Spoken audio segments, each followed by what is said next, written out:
Currently, we use PureSense, irrigation soil moisture probes. For right now, we've deployed them in all of our permanent systems, mainly almonds, walnuts, and figs. So we use the 1.5 meter probes to see the soil profile all the way down to 5 feet. Okay. That's what we've done thus far.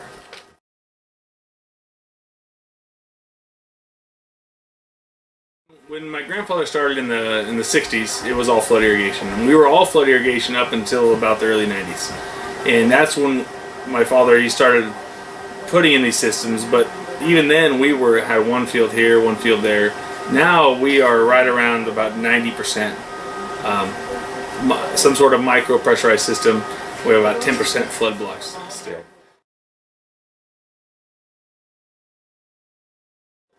To me, the biggest advance is the pressure compensating double line drip systems. That's what we've been employing in the last 2 years. Before, we were all micro sprinklers, and we've every new block has been going into double line drip with the pressure compensating emitters that are very, very accurate. They're more accurate at distributing water than there's a 99% or 99.5% efficiency with them.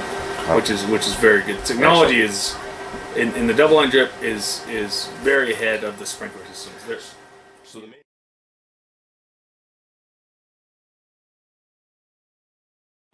Our baseline is ET.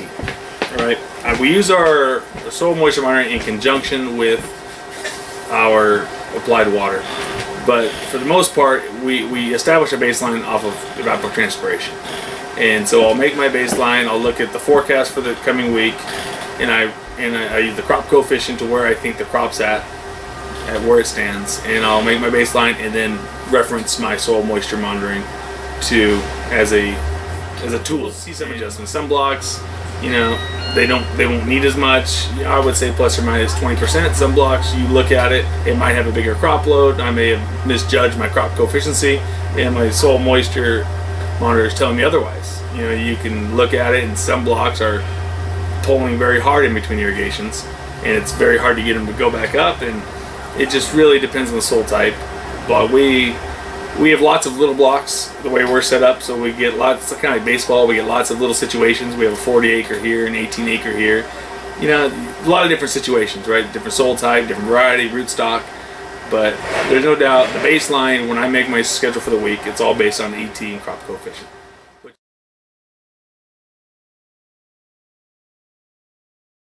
There's no doubt you are using water more efficiently than you had in the past. Weeks in May where I'm putting on 150% of ET, right? When the crop, if I was to go just on ET, I would have only been putting out 1.4 inches.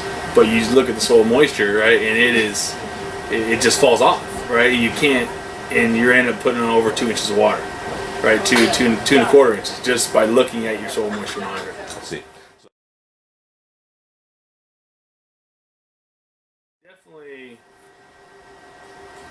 I could definitely see us getting to a point where, if you do have variable types of soil, being able to apply certain different types of water to different soil types in the field.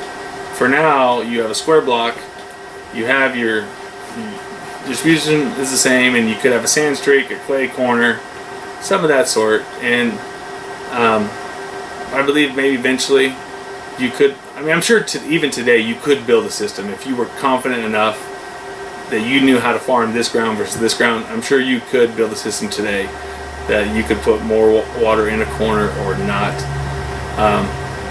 But there's no doubt that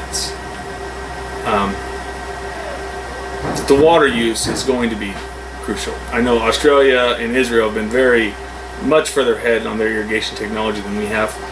They're doing tests with just almost like a hydroponic, very little, short shots, watering tree by tree, and just tightening it up a lot. It's hard to say if California could ever get there. I'm sure we'll have to in this water situation when everyone's getting a little more creative. But the crop still needs water, needs what it needs, right? There is a baseline, there is a minimum you can only put out, right? Okay, we're here with Nick Marchini at his site, and we can see the soil moisture probe in the ground there. And it's a 5-foot depth, I think you said, Nick? Depth, yep. Okay, so he's measuring the depth. And then here is the pole with a weather station. So right here we have below canopy temperature and humidity sensors. Okay. So we can see the temperature underneath the canopy and the humidity. Humidity becomes a problem during hull split.